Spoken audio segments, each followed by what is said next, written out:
Bom dia, pessoal. Me chamo Jéssica, eu sou da linha de processamento de linguagem natural e hoje eu vou apresentar para vocês um pouquinho do que eu estou fazendo no meu mestrado, que é a avaliação de ferramentas de ética e modelos de linguagem. Vocês conseguem me ouvir bem? Ok. Aqui tem as fotos de todas as pessoas da minha meta que estão fazendo parte desse projeto e que colaboram diariamente com a minha pesquisa, e em especial aqui os meus orientadores, o professor Hélio Pedrini e a professora Sandra Ávila. Então, para contextualizar um pouco o que eu faço, como eu comentei, o tema da minha pesquisa é avaliação de ferramentas de ética em modelos de linguagem. Como eu faço? Eu faço através de avaliação com entrevistas com desenvolvedores de modelo de linguagem. Aqui o nosso interesse são em modelos desenvolvidos para a língua portuguesa. O que eu quero entender com essa pesquisa é se essas ferramentas de ética elas podem auxiliar pesquisadores, desenvolvedores e todas as partes interessadas a criar documentações mais éticas sobre os modelos que eles estão desenvolvendo. Isso é importante porque a maioria dos modelos de linguagem atuais estão sendo desenvolvidos majoritariamente por pessoas da computação. Essas equipes não são multidisciplinares e muitos dos profissionais de computação formados hoje estão saindo de suas formações básicas sem disciplinas de ética nas universidades. Por conta disso, esses modelos podem causar diversos impactos para a sociedade e um dos pontos negativos que ele pode causar é linguagem tóxica, violação da privacidade, desinformação, propagação de viés e discriminação. E eu coloquei aqui riscos ambientais porque cada vez esses modelos estão maiores. Muitos deles estão sendo treinados no norte global, onde a energia não é tão limpa, e por eles serem cada vez maiores, isso pode causar um impacto ambiental muito grande. Mas tem outros riscos que eu não mapeei aqui também. Mas o que vem a ser, então, ferramentas de ética para a inteligência artificial? Na literatura atual, a gente não tem uma nomenclatura padrão, nós temos pouquíssimos trabalhos na área, pouquíssimos pesquisadores que se dedicam a estudar essas ferramentas como um todo. Em português, eu estou chamando de ferramentas de ética para IA, e em inglês eu adotei aquela nomenclatura que está em negrito para escrever os artigos. Eu costumo definir as ferramentas, quando eu vou falar do meu trabalho, que uma ferramenta de ética para IA é todo método, toda diretriz, todo guia, todo checklist, todo questionário, realmente tudo que possa ajudar um desenvolvedor ou um pesquisador a pensar eticamente aquele modelo que ele está desenvolvendo. Então, ele vai, por exemplo, identificar os potenciais questões éticas do modelo que ele fez e, quem sabe assim, existam ferramentas que possam propor formas de mitigar esses problemas reconhecidos. Atualmente existem mais de 200 ferramentas de ética. Essas ferramentas não têm uma forma de publicação, então dificilmente vai ser publicado escrito que ela venha a ser uma ferramenta de ética, então cabe ao pesquisador que está ali pesquisando identificar se aquela é ou não uma ferramenta de ética, e ela pode ser aplicada ao longo de todo o ciclo de vida de uma inteligência artificial. Então nós temos ferramentas que podem ser aplicadas na etapa de especificação do problema, outra para a etapa de projeto, etapa de teste, etapa de uso e assim por diante. Ontem, por exemplo, o professor Marcos da Meta de Finanças, junto com alguns alunos, apresentaram algumas métricas de Fairness. Então, eu poderia até dizer que essas métricas são ferramentas de ética que podem ser aplicadas na etapa de teste. Eu estou no mestrado, eu preciso reduzir o escopo de pesquisa, dado a quantidade de número de ferramentas. Então, eu decidi avaliar apenas as ferramentas que são aplicadas na etapa de uso. Então, para isso, a gente trabalha apenas com modelos de linguagem que já estão prontos e disponíveis para a sociedade utilizar. E isso é importante porque, na maior parte dos casos, são esses os modelos mais problemáticos. O primeiro passo da minha pesquisa, então, foi fazer um extenso levantamento bibliográfico da literatura entre janeiro de 2019 e junho de 2023, onde nós mapeamos todas as ferramentas existentes. Encontramos um total de 163 ferramentas. Essas ferramentas passaram por um criterioso filtro, assim, onde ferramenta por ferramenta era perguntado: essa ferramenta pode ser aplicada em um modelo de linguagem já pronto para o uso? E disso nós ficamos com 8 ferramentas. E dessas 8, nós precisamos fazer um ranqueamento, porque o tempo de aplicação de uma ferramenta de ética em um modelo de linguagem é muito grande. E, novamente, estamos no contexto de um mestrado. Então, aqui, as 4 finais foram ferramentas que se diferenciavam entre si. Então, por exemplo, era de checklist, a outra era um questionário mais fechado de respostas sim ou não, o outro era mais de perguntas reflexivas, e a outra mapeava mais os riscos de um modelo. E isso que eu falei das diferenças das ferramentas, a gente queria verificar a diversidade delas, ver o que cada uma pode trazer de bom para o projeto, assim. Porque a maioria das ferramentas, quando a gente está falando de um questionário, o tipo de pergunta que está retratado ali pode alterar a forma como o desenvolvedor pensa o modelo dele. Então, por exemplo, eu quero aplicar essas ferramentas em formatos de entrevista. Então, se eu tenho uma ferramenta que pergunta para um desenvolvedor que você analisou o viés no seu modelo de linguagem, a resposta dele provavelmente vai ser sim ou não.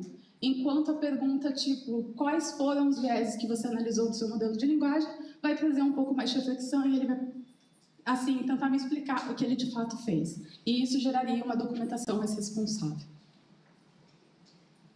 Com isso, a gente segue aqui mais para o pipeline de como eu estou fazendo essa avaliação.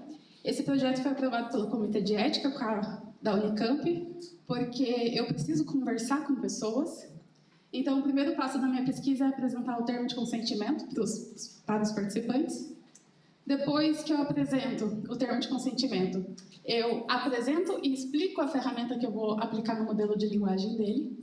Assim, eu faço as entrevistas com os desenvolvedores, utilizando aquela ferramenta como um roteiro da conversa. Então, a maioria das perguntas que eu faço é realmente retirada da ferramenta.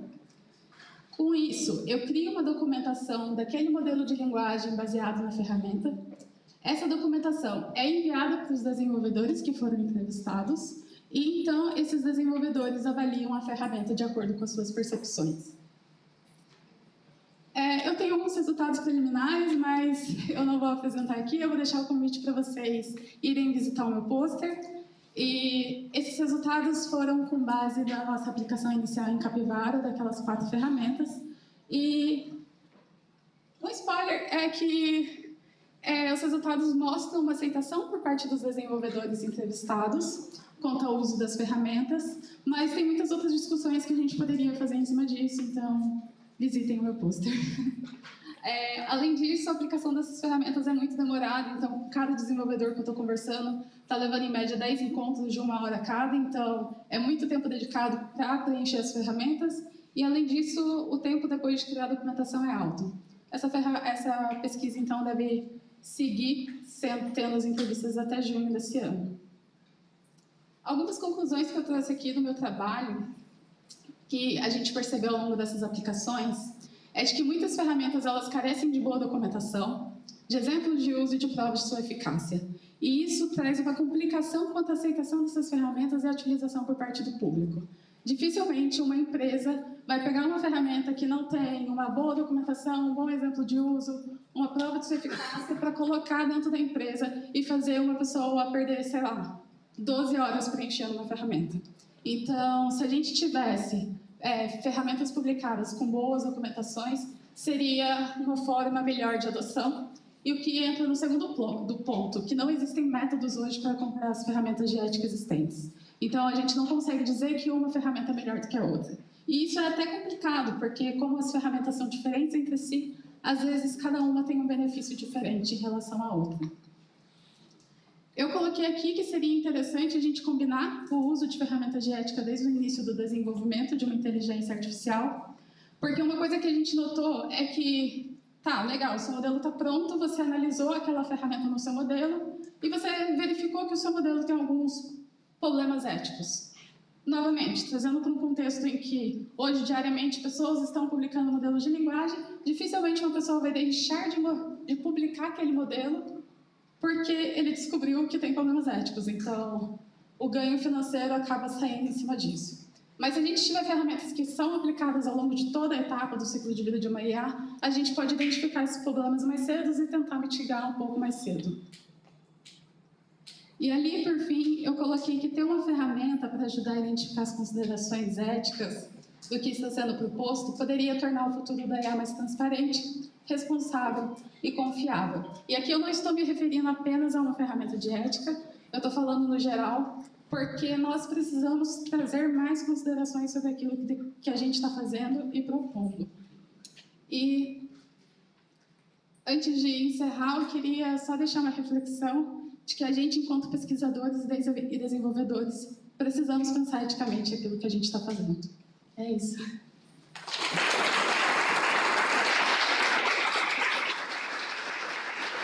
Obrigado, Jéssica, pela ótima apresentação, um tema tão importante. Queria abrir perguntas.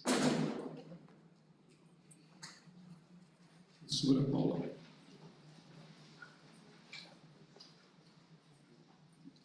Jéssica, obrigada pela apresentação, excelente. Jéssica, você é formada em qual curso? Eu sou engenharia de computação. Você teve, ao longo do seu curso, alguma formação sobre ética? Você sabia o que era ética antes de começar esse mestrado? Eu só tive uma disciplina que uma professora abordou ética, que foi a professora Sandra, em Machine Learning, e ela fez um comentário sobre de que nós precisávamos ter essa consciência daquilo que a gente está fazendo. E foi a única professora durante a minha formação inteira, de 5 anos na Unicamp, que falou sobre ética, da tecnologia, assim. Obrigada. Bom, primeiro que não é de me surpreender que a Sandra tenha abordado isso, parabéns a Sandra. E deixo então essa reflexão, porque o curso da Unicamp não é o único que tem essa carência. E na verdade eu acho que eu diria que essa é a regra. Então, acho que também passa por aí toda essa discussão, certo? Obrigado, professora, pela colocação. Mais alguma pergunta antes da gente passar para o próximo? Por favor. Professor Goodwin. Jéssica, eu fiquei curioso aqui de imaginar, quer dizer, dentre os possíveis problemas éticos que possam acontecer, se existem, sei lá, questões que possam ser piores ou melhores e coisas que você possa estar classificando, sei lá, como desvios éticos terríveis e desvios éticos até aceitáveis, vamos assim dizer. Se tem alguma gradação, como é que vocês estão considerando isso? Tá. Uma coisa que minha meta gosta muito de falar é que eles querem criar um selinho Jéssica, onde eu vou dar a aprovação ou a reprovação de um modelo de linguagem. E sempre que eles brincam isso, eu coloco o questionamento de que é certo a gente dizer que uma coisa é mais ética do que a outra? Então, eu sempre deixo essa reflexão, então eu vou deixar aqui essa reflexão também para essa pergunta. Sim. Jéssica, eu fiquei realmente com uma dúvida em relação às entrevistas, né?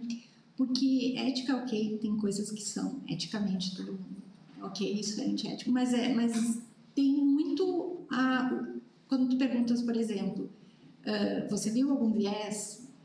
Porque a pessoa que está avaliando, ela também tem o viés, né? Sob o ponto de vista ético do observador, né? E isso aí é pergunta, eu não sei se vocês tratam, ou como isso é tratado dentro da ética, eu não conheço, mas é a questão assim, do viés gerado pela escolha da amostra de quem é entrevistado na prática, né? Sim. No nosso caso, a nossa amostra é pequena. A gente está falando de modelo de linguagem desenvolvidos para a língua portuguesa. Então, a gente já tem um público extremamente pequeno. Então, nesse caso, a gente tem que aceitar o viés da nossa amostra. E vocês não fazem perfil, ou não sei se é normal da área fazer o perfil dos entrevistados? Não, nós não fazemos o perfil do entrevistado. E a ideia é que o resultado final não reflita tanto assim com relação à pessoa em si. A gente pega as respostas que ele nos deu, cria uma documentação e tenta entender o quanto essa documentação foi transparente sobre aquele modelo que ele desenvolveu. E as respostas finais, a gente envia essa documentação para o desenvolvedor e avalia com base na percepção que ele teve. Então, a gente tenta não colocar o nosso viés ali na conversa. E uma coisa que eu costumo fazer nas entrevistas é que algumas ferramentas têm pouca legibilidade assim, de uso. Então, algumas coisas podem parecer confusas. Então, o que eu procuro fazer para evitar introduzir o meu viés ali dentro é não explicar a pergunta para a pessoa. Se ela teve dúvida, eu prefiro que ela pense e responda de acordo com a interpretação dela. E essa é uma coisa que depois eu vou fazer uma discussão na minha dissertação final, discutindo a legibilidade da ferramenta e como a pessoa interpretou aquilo. A ideia realmente é entender se essas ferramentas podem servir como guia para a geração de documentação responsável. E isso não quer dizer que aquela documentação é certa ou errada, entende? É mais para a gente ver se a pessoa está conseguindo realmente utilizar a ferramenta. Então, é uma avaliação da ferramenta com base no uso da pessoa. Vamos agradecer mais uma vez, Jéssica, pela ótima apresentação.